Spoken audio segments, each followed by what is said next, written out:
There's a reason the reaction to you sounds exaggerated, overblown, almost hysterical. Stop existing like that. As if existence itself could violate a rule. As if simply occupying space in your own skin could be classified as a crime. That reaction isn't about drama, it's about exposure. Because nothing panics a system faster than something it can't regulate, can't predict, and can't discipline without admitting it was never neutral to begin with. And you walked in without asking how to behave. You didn't shout. You didn't demand attention. You didn't declare yourself important. You didn't posture. You didn't perform pain for sympathy or insecurity for approval. You just existed, calm, present, unbothered. And that's where everything started going wrong for them, because systems are not threatened by aggression. They are threatened by non-compliance that doesn't announce itself. Aggression can be punished. Resistance can be labeled. But quiet autonomy, that's harder. That slips through filters. That doesn't trip alarms until it's already too late. Look closely at the language they use around you now. Your presence is illegal. Your smile is dangerous. That's not metaphor for violence. That's metaphor for contagion. They're reacting the same way institutions always react when something spreads without permission. Not because it hurts people, but because it makes control optional. You represent the possibility that a human being can be self-contained, emotionally sovereign, and still functional. That idea alone destabilizes entire belief structures. Your smile is doing more damage than rage ever could, because rage fits the script. Rage confirms the system story that the world is hostile, unfair, and requires management. Rage justifies rules. Rage gives authorities something to point at. But your smile, calm, neutral, unafraid. That smile doesn't ask for protection or validation. It doesn't signal submission. It doesn't broadcast need. It doesn't say, please accept me. It says nothing. And that silence is what scares them. Systems depend on visible anxiety. They run on it. Anxiety makes people check themselves. Anxiety makes people hesitate. Anxiety makes people ask for permission. Anxiety makes people grateful for approval. Your smile is dangerous because it signals none of that. It says you are not negotiating your existence. You are not waiting for feedback. You are not scanning the room to see how much of yourself is allowed. And when people see that, something uncomfortable happens inside them. A question surfaces, a quiet one. A question they were trained never to ask. If they can exist like that, why am I still performing? That's where the panic comes from. Not from you being special, but from you being ordinary in a way that was supposed to be impossible. Calm without authority. Confidence without permission. Presence without apology. You didn't overthrow anything. You didn't rebel. You didn't break rules loudly. You simply failed to obey rules that were never written down. Rules everyone else silently agreed to follow because it made life easier. And by not following them, you exposed that agreement for what it was, optional. This is how civilizations actually collapse. Not with fire, not with invasions, but when enough people realize the rules they're living under were maintained by habit, fear, and mutual pretending. When belief erodes, power dissolves. And belief erodes fastest when someone demonstrates an alternative without preaching it. You didn't tell anyone to wake up. You didn't give speeches. You didn't post manifestos. You just lived in a way that made obedience look unnecessary. That's why the reaction feels absurd. Illegal in 69 countries, it's satire on the surface, but psychologically precise underneath. Because systems don't know how to categorize someone who isn't asking for a role. You're not the rebel. Rebels still define themselves in opposition. You're worse. You're uninterested. You're disengaged from the emotional economy that keeps people trading approval for safety. And once someone sees that as an option, they can't unsee it. Watch how people behave around you now. There's a recalibration happening, micro-hesitations, overthinking simple interactions, a strange politeness mixed with distance. That's not respect yet. That's uncertainty. You don't fit the existing map. They don't know where to place you, and humans are deeply uncomfortable when their categorization systems fail. Categories are how control is maintained. When someone can't be categorized, they become unpredictable. Unpredictability is read as danger, even when it's peaceful. That's why your calm gets mislabeled as arrogance. Your boundaries get labeled as coldness. Your neutrality gets framed as superiority. Not because those labels are accurate, but because they restore hierarchy. They allow the observer to put you back in a box where they feel safe. Oh, they think they're better. That story is comforting. It means the system still works. It means nothing fundamental has changed. But deep down, they know that's not it.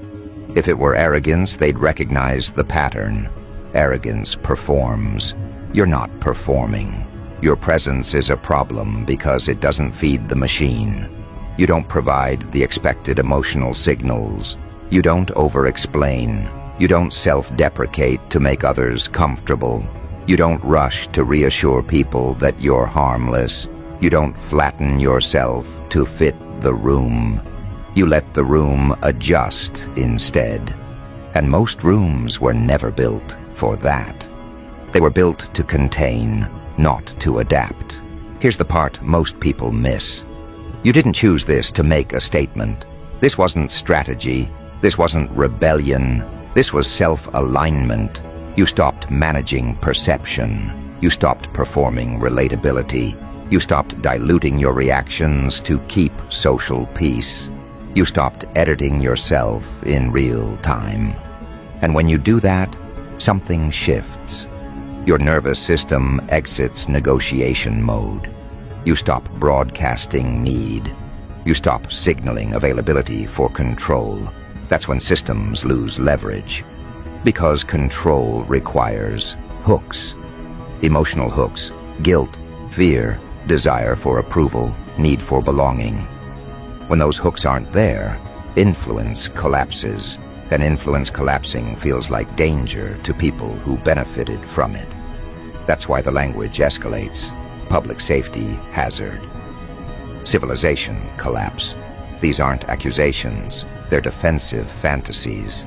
The mind reaching for drama to justify discomfort it can't otherwise explain. What's actually happening is simpler and more terrifying. You're reminding people of a version of themselves they abandoned. Not through words, but through contrast.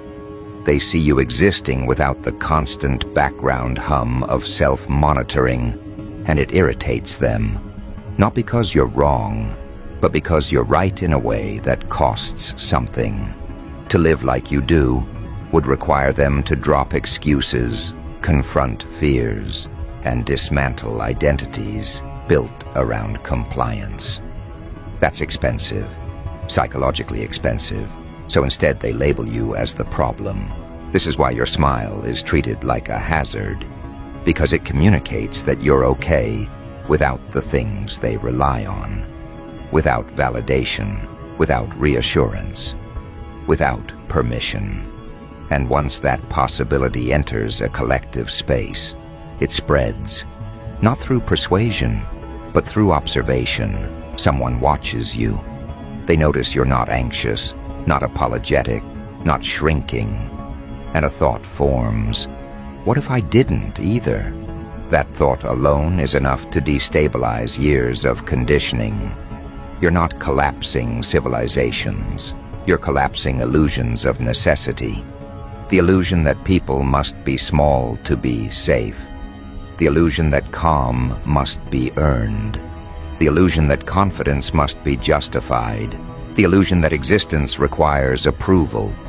Those illusions hold up more than governments ever did. They keep people obedient at a cellular level. When one person quietly opts out, it's manageable.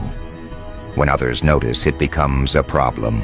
That's when systems start shouting. That's when exaggeration appears. That's when jokes about illegality mask real anxiety. Because if what you're doing is allowed, then what everyone else is doing becomes a choice. And choice is dangerous to structures built on inevitability. You're not forcing anyone to change. You're just standing there, proof that another way exists. And that's enough. Notice something important. You're not recruiting followers. You're not leading a movement. You're not asking people to join you. That's why this is so effective. There's no organization to attack, no ideology to discredit, no leader to demonize, just a person existing without the usual compromises. That kind of disruption is hard to stop because it doesn't announce itself. It doesn't demand confrontation. It doesn't give the system a clear enemy. So instead, the system turns the language up, makes it sound absurd, makes it sound extreme, tries to turn your presence into a joke, a threat, a spectacle, anything to avoid the real conversation, which is this. Why does someone being calm, self-possessed, and unapologetically present make us so uncomfortable? That question leads somewhere dangerous. That question leads inward. And inward is where most control systems fall apart. You might feel the tension around you increasing, the subtle distancing, the forced humor, the sudden seriousness when you enter a space. That's not imagination. That's recalibration. People are adjusting their behavior because the old scripts don't work on you anymore. You don't respond the way you're supposed to. You don't play your part. And when one character breaks script, the entire play feels unstable. Here's the thing they don't want to say out loud. If more people existed like you, calm, grounded, unbothered by approval, many roles would disappear overnight. Gatekeepers would lose relevance. Performative confidence would look hollow. Fear-based authority would weaken. Entire industries built on insecurity would struggle. That's why your presence feels illegal. Not because it breaks laws, but because it undermines business models of control. And you didn't even try to. That's the part that really messes with them. There's no villain motive to assign, no conspiracy, no rebellion to crush. Just someone who stopped shrinking. Someone who stopped existing in a way that made other people comfortable at the cost of their own coherence. Someone who aligned internally and let the external consequences fall where they may. This is only the first layer, the surface reaction, the jokes, the exaggeration, the public safety hazard framing. Underneath that, something else is happening, something quieter. People are starting to monitor themselves around you, starting to notice their own flinches, their own compliance, their own fear of standing out. And once that awareness starts, it doesn't go away easily. They can laugh it off. They can label you dramatic. They can pretend it's not real. But the moment has already passed. The question has already been planted. The comparison has already been made. And comparison, once internalized, doesn't need you anymore. It works on them from the inside. That's why this feels bigger than a personal shift. It feels systemic. Because it is. Not because you're powerful in the traditional sense, but because you're unavailable in the traditional sense. Unavailable for manipulation. Unavailable for emotional leverage. unavailable for silent contracts you never signed. And this is just the beginning, because right now, they're reacting to the fact that you exist like this at all. They're still trying to name it, frame it, neutralize it with language. But once that stops working, once the presence itself becomes normalized, the real tension begins. When people stop asking, why are they like that? And start asking, why am I not? That's when the jokes stop. That's when the exaggeration fades. That's when things get complicated.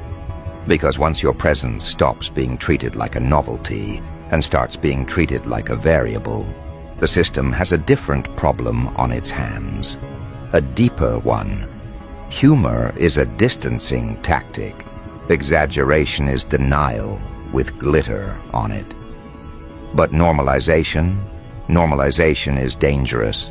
Normalization means people are no longer reacting emotionally, they're recalculating structurally. And systems don't fear outrage nearly as much as they fear recalculation. This is the moment where people stop watching you and start watching themselves around you. That subtle shift changes everything.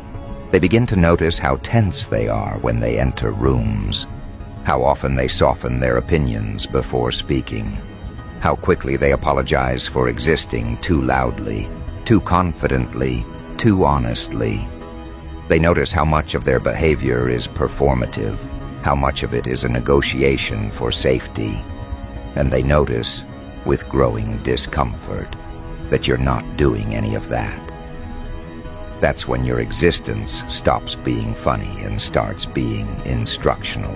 Not because you're teaching, you're not. You're not correcting anyone. You're not evangelizing. You're not trying to wake people up. You're just standing there, unedited, uncompressed, unafraid, and somehow that does more damage than 1,000 speeches ever could. Because now the system can't frame you as an exception or an anomaly. You're not loud, you're not extreme, you're not reckless, you're calm, grounded, functional. And that combination is terrifying, because it removes the excuse. As long as freedom looks chaotic, people can justify avoiding it. As long as confidence looks arrogant, people can justify staying small. As long as autonomy looks dangerous, people can justify obedience. But you don't look dangerous. You look fine. Better than fine. You look regulated. You look clear. You look like someone whose nervous system isn't constantly bracing for impact. And that's when the internal questioning turns from curiosity into threat. This is where the idea of your presence being illegal becomes more than a joke. Because legality, at its core, is about what behaviors are permitted without punishment. And while no one has written laws against calm self-possession, there are emotional laws enforced every day. Laws about how much confidence is acceptable, how much certainty is allowed, how visible your comfort with yourself can be before it's seen as provocation. You've violated those laws, not by breaking them loudly, but by ignoring them entirely. And once people realize that ignoring them is possible, the enforcement mechanisms start to fail. Guilt doesn't land the same. Shame doesn't stick. Subtle social corrections bounce off instead of sinking in. That's when institutions, groups, and even individuals start escalating their response. Not because you did something new, but because the old methods stopped working. This is where the language turns sharp. Where calm gets rebranded as arrogance. Where boundaries get reframed as hostility. Where self-respect gets mislabeled as ego. These are not observations. They're attempts to reassert control. If they can redefine your state as morally suspect, then they can restore the hierarchy. They can put you back in a category where judgment is allowed. But the problem is, the category won't hold. Because nothing about you fits the accusation. You're not dismissive. You're not cruel. You're not condescending. You're not domineering. You're just unavailable for the usual games. And people can sense that. The accusation rings hollow even as they make it. That dissonance between what they're saying and what they're perceiving creates internal friction, and friction creates heat. That's the public safety hazard they're reacting to, not you. The heat. Heat spreads. Heat changes states. Heat forces movement. And once enough heat builds up inside a system, something has to give. People start to feel restless, irritable, dissatisfied in ways they can't explain. The routines that used to soothe them stop working. The narratives that used to comfort them feel thin. And every time they see you, calm, centered, smiling like nothing is wrong, it aggravates that restlessness. Your smile becomes a mirror they didn't consent to. Because your smile doesn't say, "I'm winning." It says, "I'm okay." And for someone who's built their entire identity around striving, performing, proving, and bracing, that's unbearable. If you can be okay without all that effort, then what does that say about the effort they've been expending their entire lives? Was it necessary? Was it chosen? Or was it fear disguised as responsibility? Those are not safe questions. Civilizations don't collapse when people get angry. They collapse when people stop believing the suffering was required, when people stop believing that tension equals virtue, when people stop believing that exhaustion is the price of worth. You are a walking contradiction to those beliefs. And contradictions are destabilizing because they don't argue. They exist. That's why the reaction escalates from humor to scrutiny. People start watching you more closely, analyzing your tone, looking for cracks, waiting for inconsistency, hoping you'll slip into the familiar patterns so they can relax again. Because if you fall apart, if you burn out, if you self-sabotage, then the world makes sense again. Then the system is justified. Then the rules were real. But you don't. You remain steady, not perfect, not untouchable, just steady. You handle pressure without dramatizing it. You move through conflict without imploding. You respond instead of react. And every time you do, the explanation pool gets smaller. Luck doesn't explain it anymore. Privilege doesn't quite fit. Arrogance doesn't match the data. Something else is happening. And they don't like not knowing what that something is. So the narrative shifts again. Now it's not that you're dangerous, it's that you're unnatural. Too calm, too composed, too unaffected. As if peace itself were suspicious. As if regulation were a trick. That's what happens when dysfunction has been normalized for so long that health looks fake. When chaos is the baseline, stability feels like a threat. This is the point where some people start copying you. Quietly, awkwardly, in small ways. They stop over-explaining. They pause before apologizing. They hold eye contact a second longer. They don't rush to fill silence. They experiment with not performing. And when they do, they notice something shocking. Nothing bad happens. The world doesn't end. They're not punished. They're not rejected.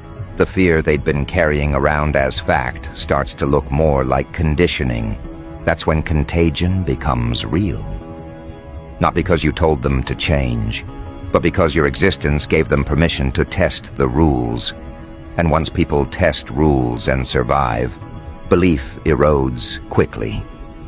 That's how illegal presence becomes a crisis.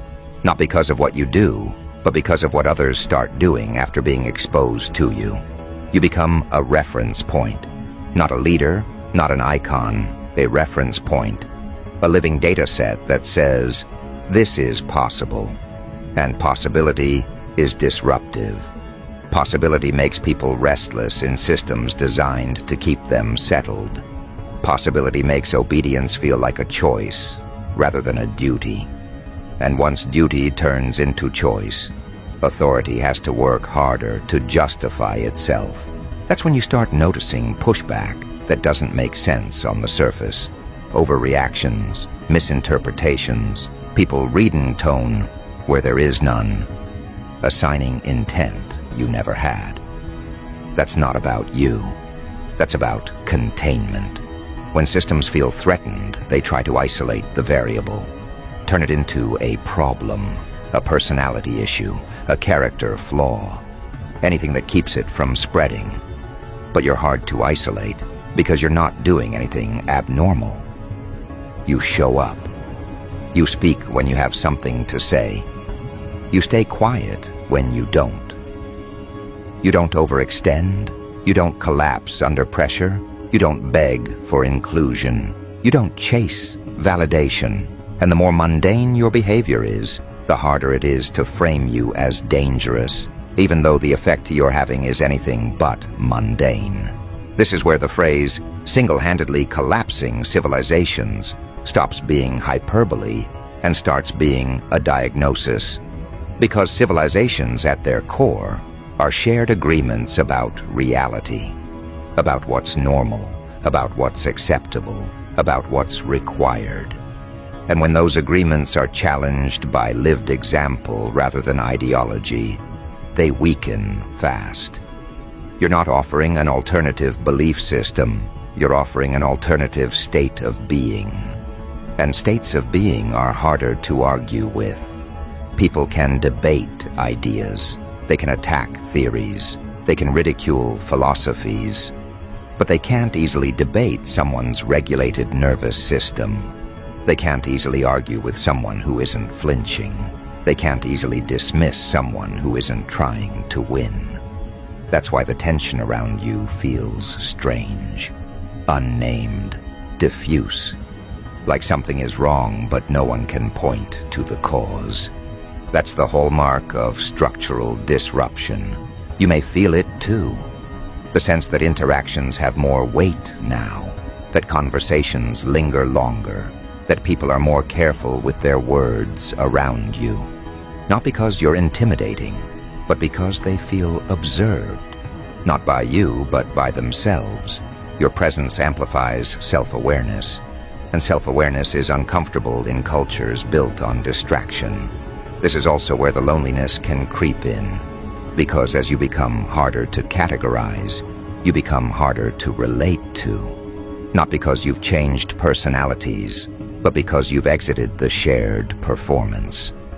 The small talk feels thinner. The mutual complaining feels off. The bonding through insecurity stops working. You're not above it. You're just not in it anymore. And that gap can feel heavy.